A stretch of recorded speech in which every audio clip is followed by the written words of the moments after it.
السلام علیکم ورحمۃ اللہ۔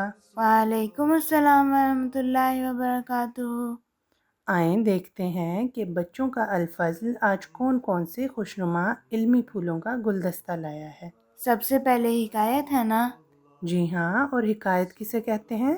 کسی سبق آموز کہانی کو۔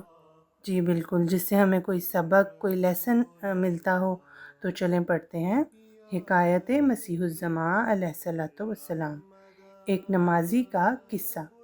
حضرت مصلح موعود رضی اللہ تعالیٰ عنہ فرماتے ہیں کہ حضرت مسیح موعود علیہ الصلوۃ والسلام سنایا کرتے تھے کہ ایک شخص بہت نمازیں پڑھا کرتا تھا۔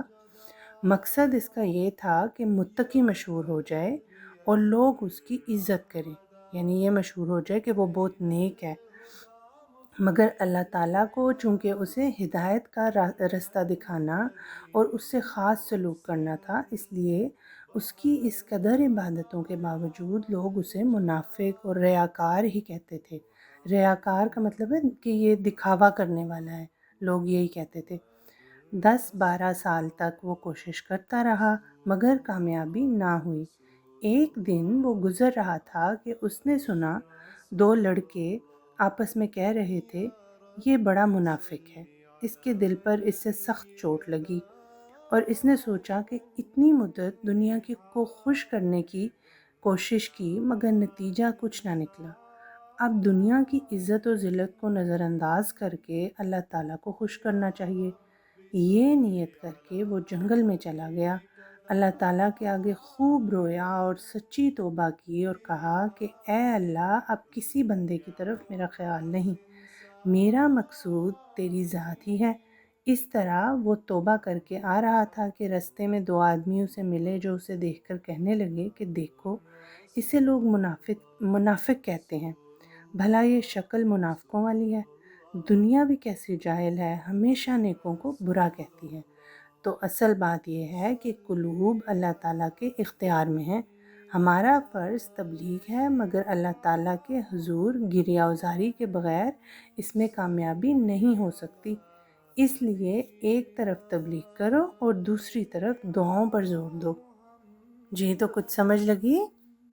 مجھے سمجھ لگی کہ ہمیں تبلیغ بھی کرنی چاہیے لیکن ہمیں دعاؤں پہ بھی زور دینا چاہیے اور نماز دکھاوے کے لیے پڑھنی نہیں چاہیے۔ جی بالکل، شاباش۔ ماما، گلدستے کا اگلا پھول کون سا ہے؟ یہ سوال و جواب ہیں جو احمدی بچے حضور انور ایدہ اللہ تعالیٰ سے پوچھتے ہیں۔ تو چلیں پڑھتے ہیں۔ سوال جواب۔ آسانی پیدا ہونے کی دعا۔ کینیڈا کے ایک طالب علم نے سوال کیا کہ ربی زدنی علما کے علاوہ کون سی دعا پڑھائی میں آسانیاں پیدا کر سکتی ہے؟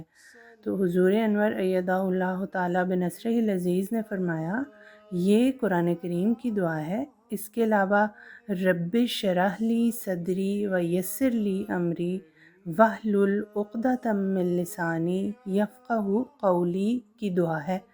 ایک دعا ربی ارینی حقائق الاشیاء ہے، اور یہ دعائیں ہیں، ان کو پڑھو اور ان پر غور کرو۔ جی تو عائشہ، آپ کو کوئی دعا یاد ہے ان میں سے؟ کوئی ایک سنا دیں۔ ربی آرینی حقائق الاشیاء۔ شاباش۔ اس کے بعد تو یہ نظم لگ رہی ہے۔ جی، یہ چھوٹی سی نظم ہے بچوں کے لیے لیکن اس میں بہت بڑا سبق ہے۔ تو عائشہ، آپ ہمیں پڑھ کے یہ سنا دیں گے؟ 1 2 3 آؤ سیکھیں دین، 4 5 6 اپنے آقا سے، 7 8 9 10 جو کہیں وہ کرو بس۔ وہ کرو بس، ہاں جی بالکل۔ اور آپ کو پتہ ہے کہ یہ جب میں چھوٹی تھی تو اس وقت میں نے بھی یہ نظم یاد کی تھی، تو امید ہے کہ یہ بچوں کو پسند آئی ہوگی اور بچے اسے یاد بھی کر لیں گے۔ جی تو اب اگلا سیگمنٹ ہے احمدی بچوں کے رسائل۔ آج کس رسالے کا ذکر ہے؟ چلیں ہم دیکھتے ہیں کہ آج کس رسالے کا ذکر ہے۔ احمدی بچوں کے رسائل، سماحی مریم میگزین۔ مریم واقفات نو کے لیے ایک تربیتی، علمی اور روحانی سماحی مجلہ ہے۔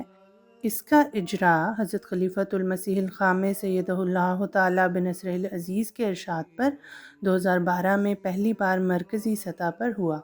جرمنی میں اس کی اشاعت 2016 سے شروع کی گئی۔ UK سے شائع ہونے والے رسالے کی پہلی مدیرہ محترمہ منزہ خان تھیں، جبکہ جرمنی سے شائع ہونے والے رسالے کی پہلی مدیرہ محترمہ مریم احمد تھیں۔ مریم کا بنیادی ہدف یہ ہے کہ بچیوں کو ان کے اصل اسلامی مقام اور روحانی ذمہ داری کا احساس دلایا جائے۔ اس رسالے کے آغاز پر حضرت خلیفۃ المسیح الخامس سیدہ اللہ تعالیٰ بنصرہ العزیز نے اپنے خصوصی پیغام میں فرمایا، ہمیشہ یہ بات یاد رکھیں کہ تمام دنیا کے مذاہب اور تمام تہذیبوں کی تاریخ پڑھ جائیں تو آپ جان لیں گی کہ جو عظمت اور مقام اسلام نے عورت کو دیا ہے وہ کسی دوسرے مذہب نے اسے نہیں دیا۔ ایک عورت کا حقیقی تابعدار ہونا اور کامل مسلمان ہونا اس کے لیے پہلے بھی فخر کا باعث تھا اور اب بھی ہے۔ اسلام کے پہلے دور میں عورت نے علم و عمل کے ہر میدان میں قابل قدر اور قابل رشک کارنامے سر انجام دیے۔ علم و عمل کا یہ جھنڈا صرف اسلام کے دور اول میں ہی نہیں، اسلام کے اس دور ثانی میں بھی احمدیت یعنی حقیقی اسلام میں احمدی عورتوں نے ہی بلند رکھا ہے۔ اور اب آپ جو واقفات 9 بچیاں ہیں، آپ نے بھی یہ جھنڈا علم و عمل کے ہر میدان میں اونچے سے اونچا لہرانا ہے۔ تو عشاء آپ بتائیں کہ آپ کو سمجھ لگی ہے کچھ؟ جی۔ اچھا، پھر بتائیں کہ یہ رسالہ کس کے لیے ہے؟ وقفات 9 کے لیے۔ جی، وقفات 9 کے لیے۔ اور یہ کب شروع ہوا تھا؟ 2012 میں۔ جی، شاباش، جزاکم اللہ۔ تو یہ تھا آج کا صفحہ 2۔